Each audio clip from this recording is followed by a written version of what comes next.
How to turn off keyboard typing vibration on Android. This tutorial shows you how to disable the vibration feedback when typing on your device. First, open the Settings app on your Android device. After that, scroll down and tap on General Management. From there, tap on Keyboard to open the keyboard settings. At this point, you'll see the keyboards currently set up on your device. Tap on the one you're using. In my case, I'm using Gboard, but if you're using Samsung keyboard, just tap on that instead. In the next step, tap on Preferences to open the keyboard preference settings. Following this, scroll down through the options until you find the keyboard vibration toggle. Once done, tap on it to turn it off, and your keyboard will no longer vibrate every time you tap a key.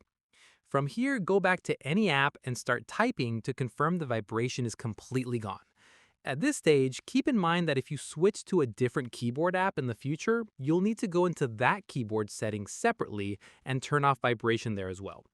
Finally, if you ever want the vibration back, just follow the same steps and toggle it back on anytime. And that's it.